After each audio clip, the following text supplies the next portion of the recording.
Hello friends, welcome to the channel make law easy. Friends, हम discuss करने वाले हैं आज आपका सीआरपीसी के चैप्टर 6 का बी पार्ट। फाइन।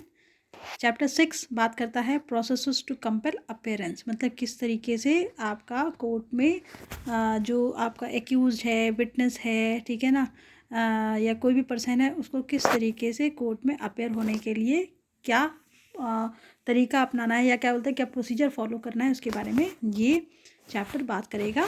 तो सबसे पहले हमने बात करा था इसमें ए पार्ट में समन्स की। तो समन्स हम ऑलरेडी डिस्कस कर चुके हैं, जो कि आपका सेक्शन 61 से लेकर सेक्शन 69 तक है।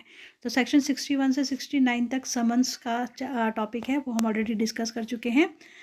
वो है आपका ए पार्ट। अब हम डिस्कस करेंगे बी पार्ट, जो वारंट ऑफ अरेस्ट से रिलेटेड है, और इसमें आपका 70 से लेकर 81 तक सेक्शन है। तो चलिए इसको पहले एक बार ये आपको ओवरव्यू में आपको दिखा देती हूँ। ये देखिए, इसके सारे सेक्शन है 70 से लेकर 81 तक। फाइन। तो जो आज का इसको, क्योंकि एक ही वीडियो में बनाना थोड़ा सा मुश्किल हो जाएगा, वीडियो लंबा हो जाएगा, तो हम क्या करेंगे, इसको ना पार्ट्स में डिस्कस करेंगे। आज हम क्या करेंगे, इसके जो शुरू के जो चार है ना, इनको हम डिस्कस कर लेते हैं। ये आज हम बात करेंगे form of warrant of arrest and duration, power to direct security to be taken, warrant to whom directed, and warrant में be directed to any person. इनको हमें डिस्कस करना है। तो सबसे पहले आपका इसमें जो है form of warrant of arrest and duration है। फाइन। तो इसको हम डिस्कस करेंगे अभी। ये जो आपको ग्रीन मार्क से ग्रीन से आपको जो दिखाई दे रहा है, ग्रीन वर्डिंग्स जो हैं, ये आपका बेयर एक्ट के हैं। तो इसमें आपके ना 2 सबसेक्शन है। सेक्शन 70 में 2 सबसेक्शन हैं, और ये आपकी किसकी बात कर रहा है, form of warrant of arrest. Fine.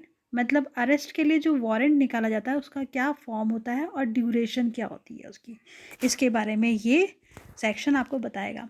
Every warrant of arrest issued by a court under this code shall be in writing, signed by the presiding officer of such court, and shall bear the seal of a court.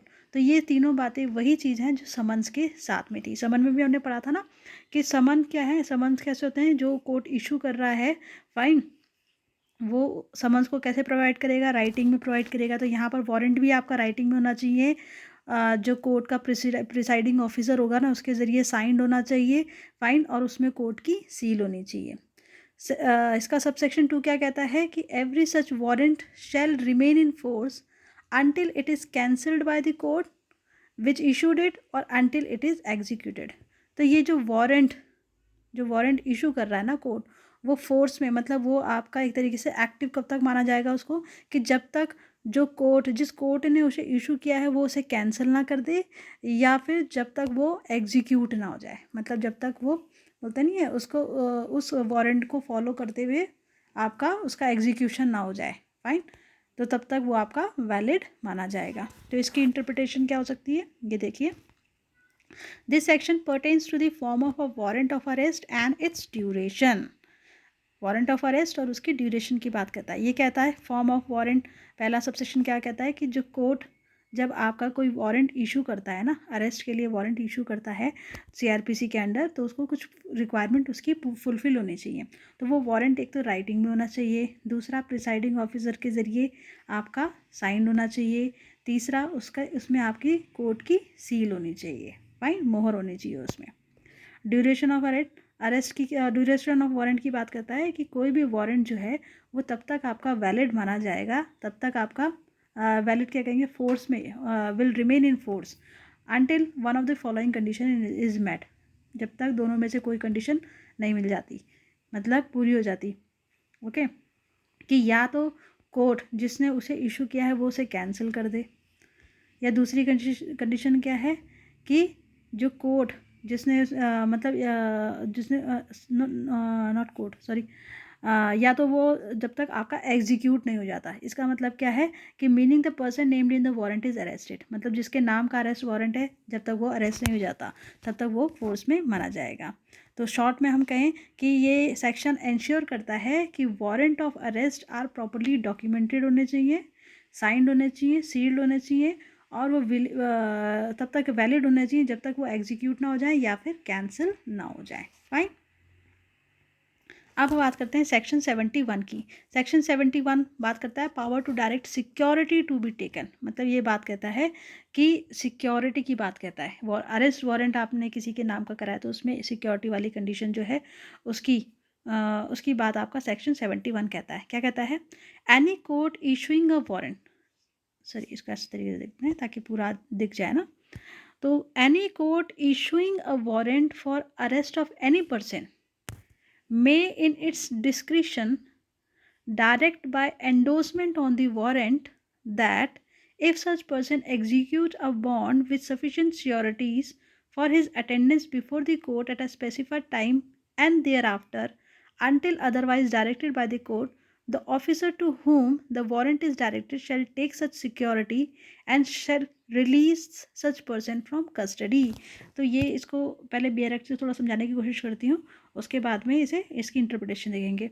तो ये कह रहा है कि कोई court, जो court आपका issue कर रहा है, वारंट को इशू कर रहा है, अरेस्ट वारंट को इशू करता है, ठीक है ना, ये उसका डिस्क्रिशन है, ठीक है ना, ये उसका डिस्क्रिशन है कि वो आपका वारंट में जो है ना, वारंट में ये कंडीशन भी लिख सकता है या मतलब ये मेंशन कर सकता है कि अगर वो पर्सन जिसको अरेस्ट किया जाना है वो आपका मतलब बोलते नहीं है इसकी सिक्योरिटी वाली कंडीशन वो अरेस्ट वारंट में डाल सकता है। ये जो कोर्ट इशू कर रहा है ना, ये उसका डिस्क्रिशन है, मतलब ये उसका अपना विवेक है, अपने बोलते नहीं अपनी समझ से वो ऐसा कर सकता है, उसके पास अथॉरिटी ऐसा करने की।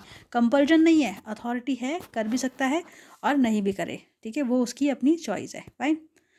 तो कोर्ट जो वारंट, अरेस्ट वारंट इशू कर रहा है किसी पर्सन के नाम का, ये उसकी डिस्क्रिशन के ऊपर है कि वो वारंट में जो है मतलब ये एंडोर्समेंट डाल सकता है कि भाई अगर पर्सन जिसके नाम का वो वारंट है, ठीक है, अगर वो आपका बॉन्ड विथ सफिशिएंट सिक्योरिटीज़, ठीक है ना, मतलब वो कोर्ट में पेश होने के लिए स्पेसिफाइड टाइम में कोर्ट में पेश होने के लिए अगर वो कोई बॉन्ड मतलब देने के लिए तैयार है और उसके बॉन्ड के साथ में श्योरिटीज़ भी होनी चाहिए, अगर वो ये कंडीशन बॉन्ड और श्योरिटीज़ वाली कंडीशन को फुलफ़िल करने के लिए तैयार है, तो उस केस में आपका कोर्ट डायरेक्ट कर सकती है उस ऑफिसर को जिसको वारंट दिया गया है एग्जीक्यूट करने के लिए कि वो सिक्योरिटी लेकर उस पर्सन को कस्टडी से छोड़ दे।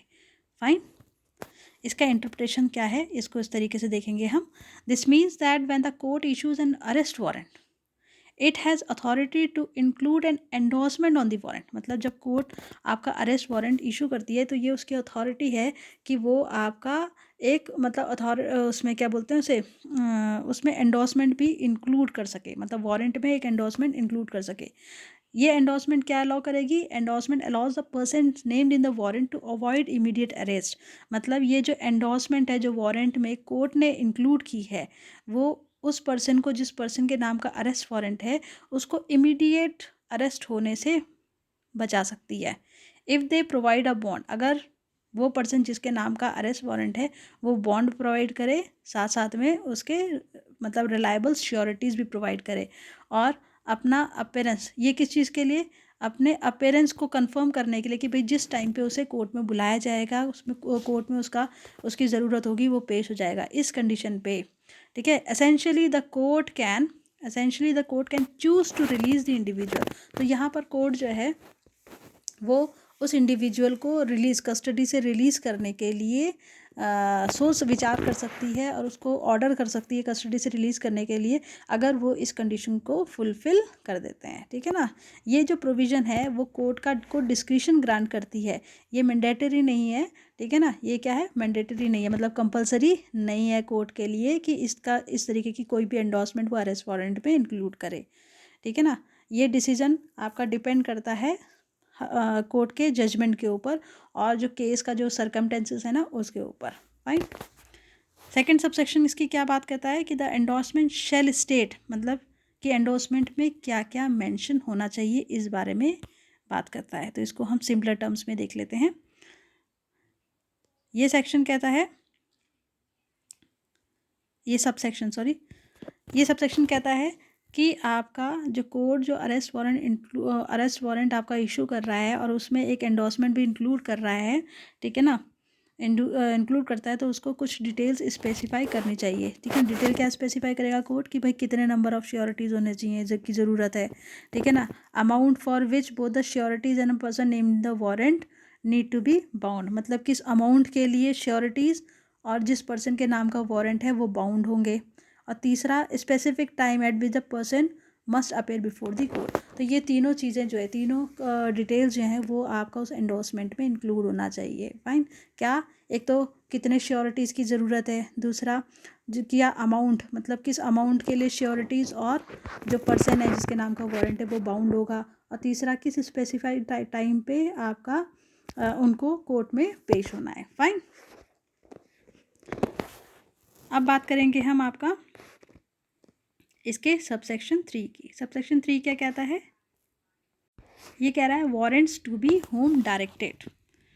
तो इसका आपका सबसेक्शन 1 क्या कहता है, a warrant of arrest should ordinarily be directed to one or more police officer, but the court issuing such a warrant may, if its immediate execution is necessary, had no police officer is immediately available, direct it to any other person or person, and such person or person shall execute the same।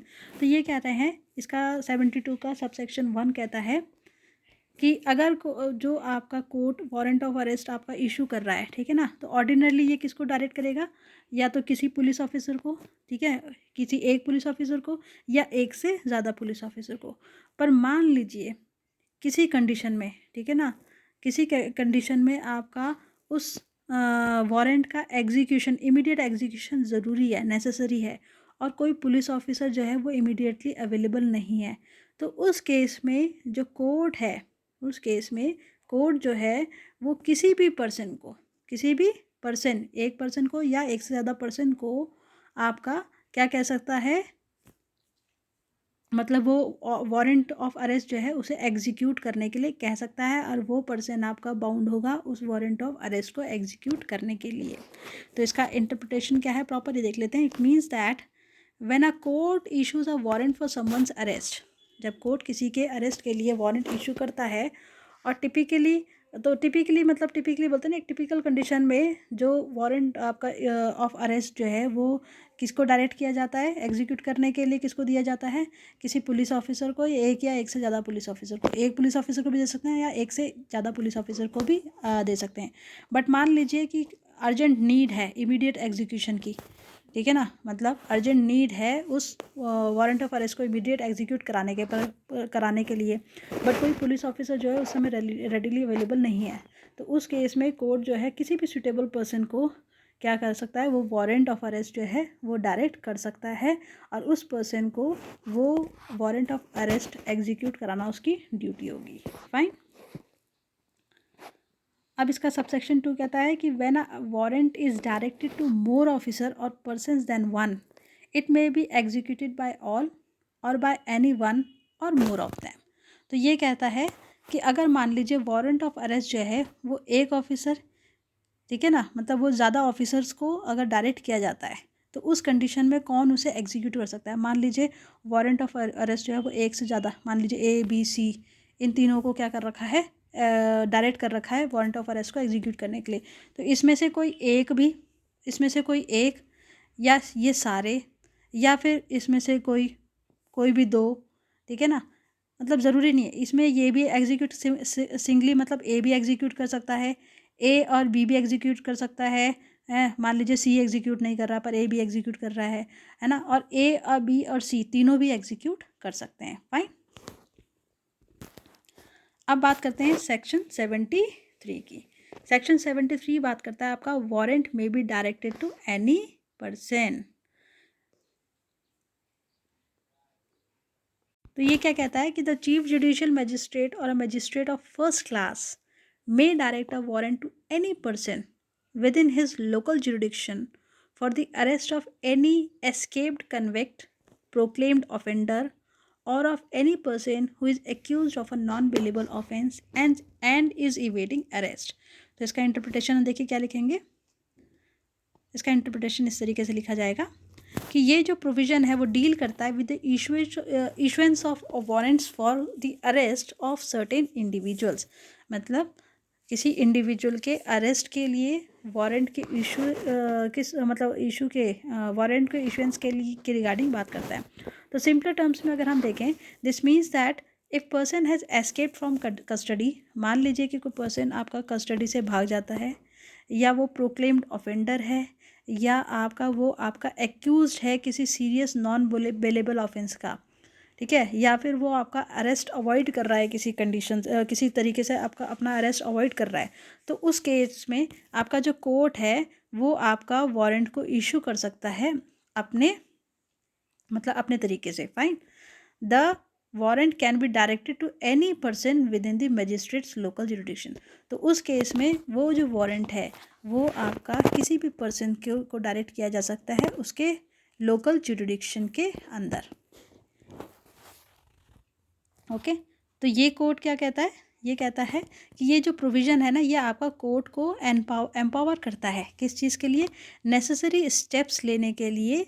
किस चीज़ के regarding necessary step, to ensure the arrest of such individuals, मतलब इस तरीके के जो individuals हैं ना, जिन्होंने कोई मान लीजिए कोई सीरियस नॉन बेलेबल ऑफेंस किया है, जो क्या बोलते हैं छुप रहा है, ठीक है, ओके, जो कि आपका हाइड हो रहा है, छुप रहा है, या कस्टडी से भाग गया है, या कोई प्रोक्लेम्ड ऑफेंडर है, इन इन इन इनके खिलाफ क्या है वो आपका वारंट इशू किया जा सकता है, ठीक है ना।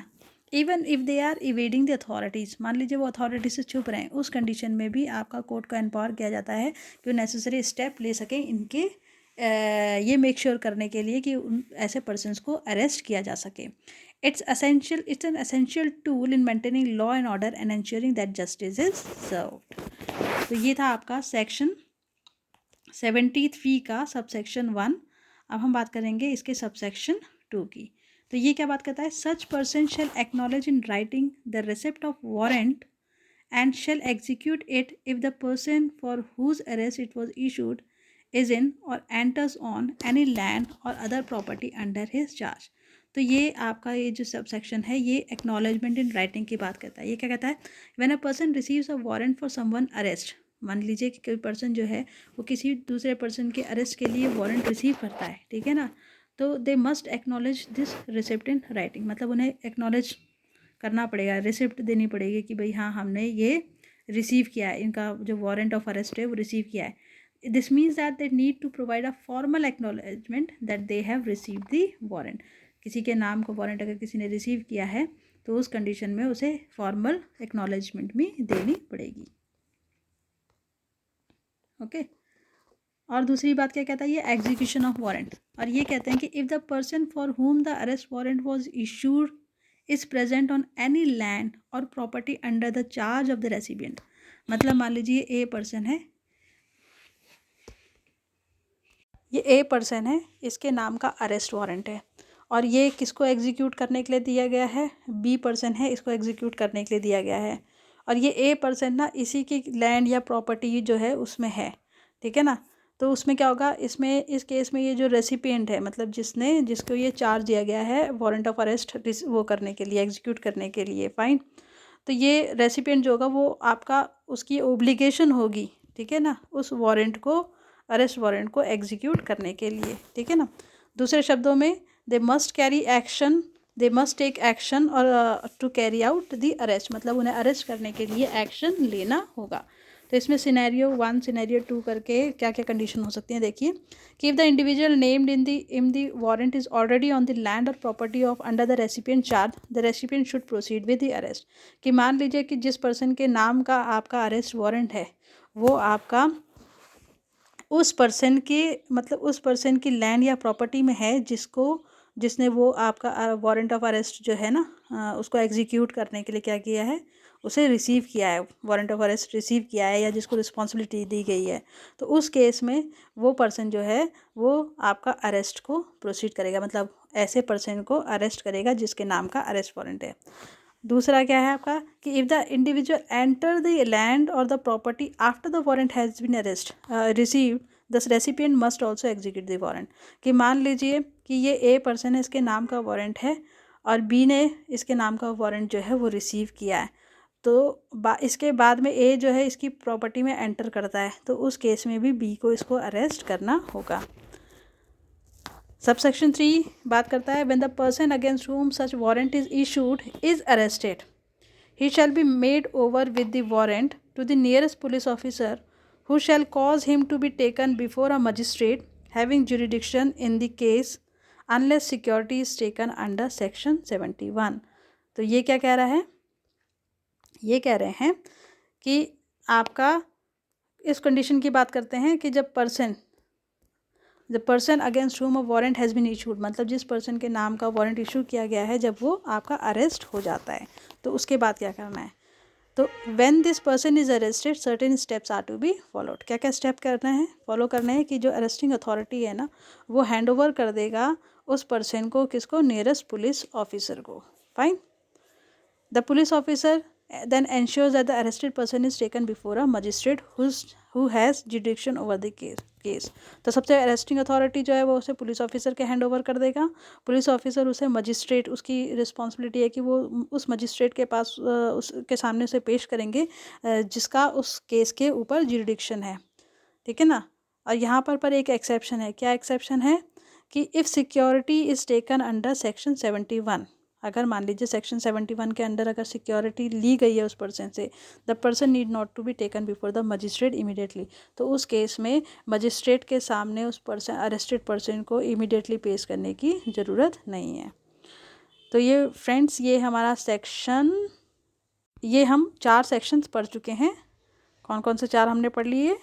Form of warrant of arrest and duration के बारे में पढ़ लिया, power to direct security to be taken के बारे में बात कर लिया, वारंट्स टू होम डायरेक्टेड के बारे में बात कर लिया, and warrants may be directed to any person, इनके बारे में हमने बात कर लिया। इसको कंप्लीट हमने डिस्कस कर लिया है। अब हम इसका जो नेक्स्ट पार्ट है उसमें हम इसके ये जो नेक्स्ट के जो 3 हैं 74, 3 नहीं 4, 74, 75, 76 और 77 को डिस्कस करेंगे। तो फ्रेंड्स फिर मिलते हैं नेक्स्ट वीडियो में। Till then bye.